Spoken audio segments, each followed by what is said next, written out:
नमस्कार दोस्तों, आप सभी का फिर से हार्दिक स्वागत है मेरे YouTube चैनल पे। मेरा नाम है अभिषेक जोशी और मेरी कंपनी का नाम है Maruti construction. We are basically civil contractor. हम लोग industrial, commercial, residential, bungalows, villa सब कंस्ट्रक्शन का काम करते हैं। हमारा काम यहाँ पे गुजरात बेस में, अहमदाबाद, गांधीनगर बेस में।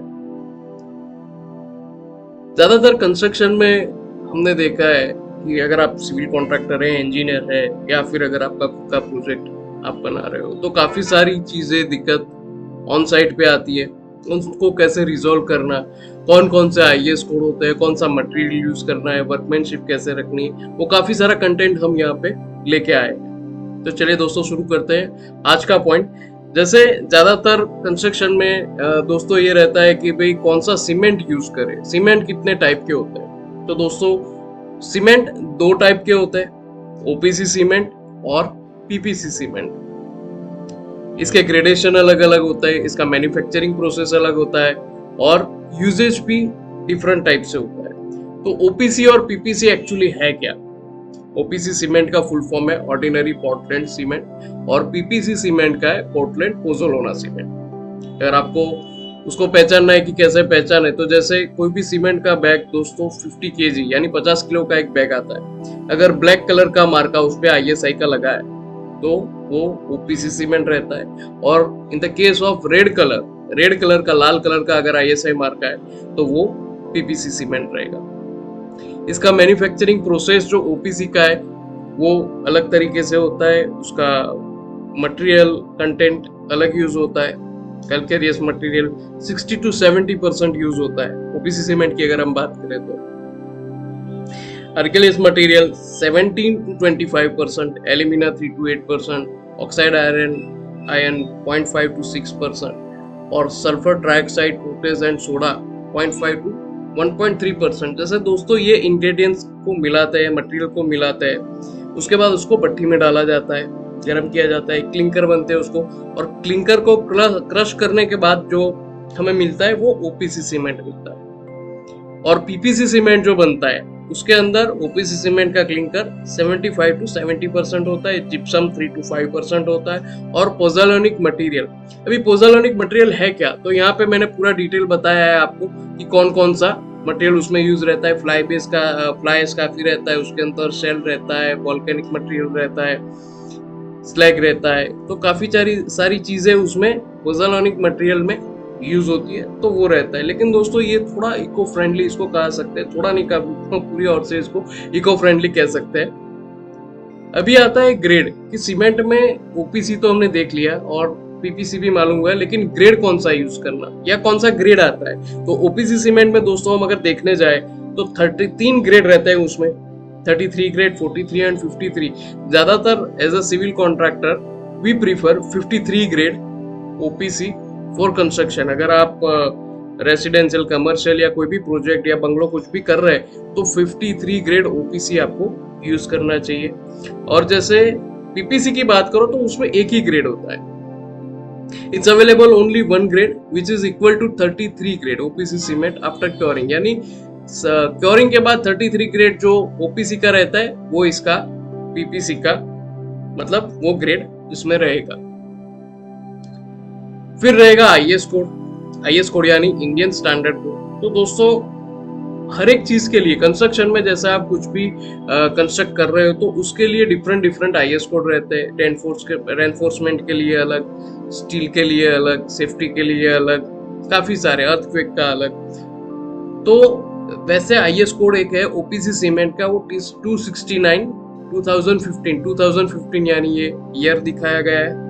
तो काफी सारे जैसे पहले आईएस कोड बने उसके कुछ न कुछ अमेंडमेंट होते रहते हैं, तो अपग्रेड आपको मिलता रहता है। तो ओपीसी सीमेंट का जो है वो आईएस कोड 269 2015 है और आईएस कोड पीपीसी का अगर देखने जाए तो 1489 है। उसका पार्ट 1 और पार्ट 2 उसके अंदर पूरा उसका डिटेल पीपीसी सीमेंट का है। अभी मेन थिंग और मेन चीज पे हम लोग आते हैं कि स्ट्रेंथ किस में मिलती है।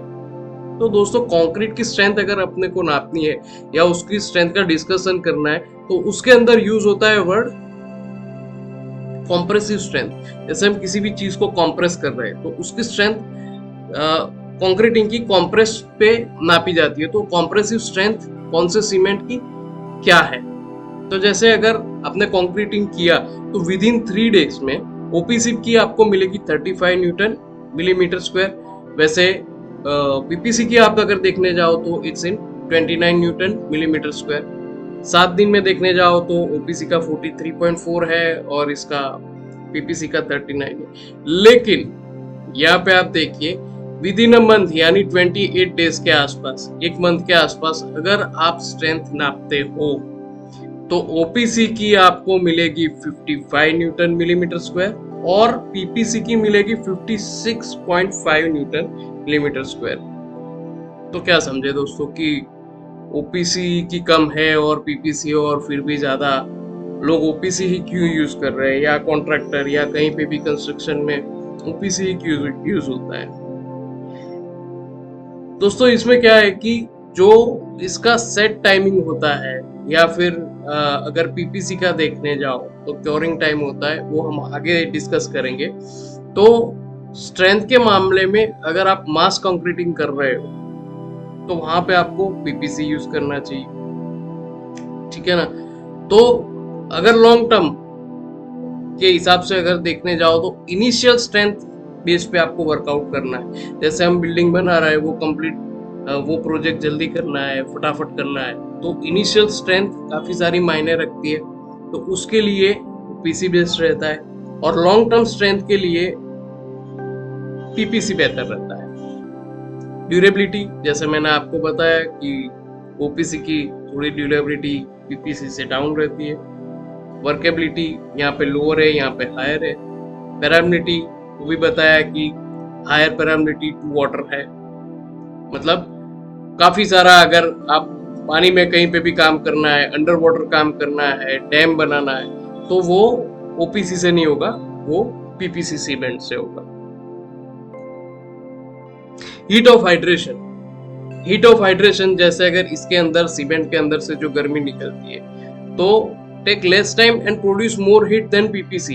ओपीसी सीमेंट हीट ज्यादा प्रोड्यूस करता है और पीपीसी को अगर देखने जाए तो वो हीट कम प्रोड्यूस करता है, इसीलिए it's best for mass concreting.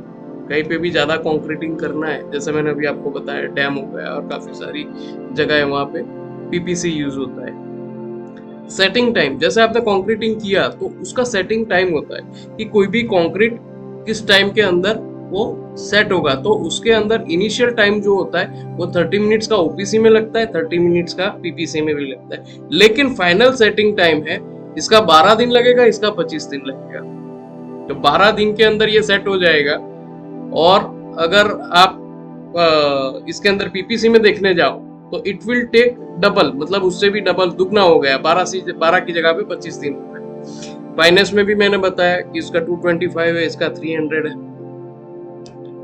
Resistant to attack against chemical, जैसे आप इसके अंदर केमिकल के रिलेटेड कुछ भी करते हो, lower as compare to PPC है कि ये उस बेस में लोअर है और इसमें मोर है। यानी कि जैसे मैं आपको समझाऊं कि अगर कोई भी आप जैसे वाटर प्रूफिंग का काम हो गया, प्लास्टर का काम हो गया, कुछ भी केमिकल एडहेसिव कुछ भी उसमें ऐड ऑन करके कर रहे हो वर्कआउट, तो it's more comfortable in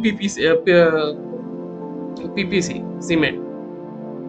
OPC में उतना नहीं लगता। फिर आया क्योरिंग टाइम, जैसे अपने कंस्ट्रक्शन कर रहे हैं दोस्तों, याद रखना curing time is more important thing in construction. आप कंस्ट्रक्ट कर रहे हो, कंस्ट्रक्शन होने के बाद जैसे आपने स्लैब कास्ट किया, फुटिंग किया, कॉलम किया या कुछ भी, तो जैसे उस पर अगर पानी छाट रहे हो, सिंपल लैंग्वेज में आपने बताया कि अगर पानी का छिड़काव कर रहे हो तो वो मैक्सिमम होना चाहिए मिनिमम एक दिन में 3 बार और max to max 5 to 6 time आपको करना चाहिए क्योरिंग टाइम।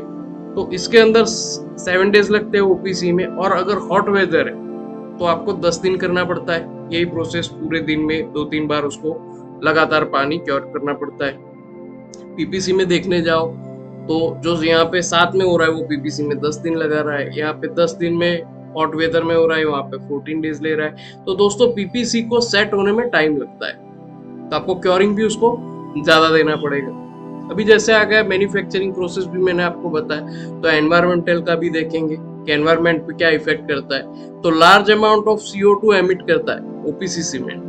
और वहीं पीपीसी देखने जाओ तो वो इको फ्रेंडली है, 10 to 25% जो मैंने पोज़ोलॉनिक मटेरियल आपको बताया, तो वो काफी कम मात्रा में CO2 एमिट करता है, तो ये इको फ्रेंडली हो गया। कॉस्ट इसका अगर देखने जाए तो ओपीसी का थोड़ा महंगा है, वो 380 to 400 ये रेट फ्लक्चुएट होते रहते हैं, और पीपीसी का देखने जाओ तो 350 370 के आसपास का रहता है। यूजेज मैंने जैसे आपको बताया कि भी आप कंस्ट्रक्शन कर रहे हो तो उसमें स्ट्रक्चर मेंबर जो रहते हैं, जैसे कॉलम हो गया, बीम हो गया, स्लैब हो गया, commercial building, residential building, road, bridge वगैरह होता है, तो उसमें ओपीसी सीमेंट यूज होगा। और जैसे मास कंक्रीटिंग हो गया, मरीन वर्क हो गया, रनवे बनाया, आपके मकान का या बिल्डिंग का प्लास्टर आप कर रहे हो, ब्रिक मशीनरी कर रहे हो, फ्लोरिंग कर रहे हो, वाटर प्रूफिंग कर रहे हो, तो वहां पे पीपीसी सीमेंट काफी मायने रखता है। तो दोस्तों आज हमने देखा कि ओपीसी और बीपीसी का क्या डिफरेंस है। आप कमेंट करके बताइए कि आपको ये वीडियो कैसा लगा। कुछ अगर आपके सजेशन है या फिर कोई भी क्वेश्चन है तो भी आप पूछ सकते हैं। और कुछ भी अगर आपको कंस्ट्रक्शन के रिलेटेड जानकारी चाहिए तो यहाँ पे मैं मेरा मेल आईडी भी आपको डिस्क्रिप्शन में दे दूंगा, तो you can also ask that thing. बाकी वीडियो देखने के लिए आप सभी का तहे दिल से धन्यवाद।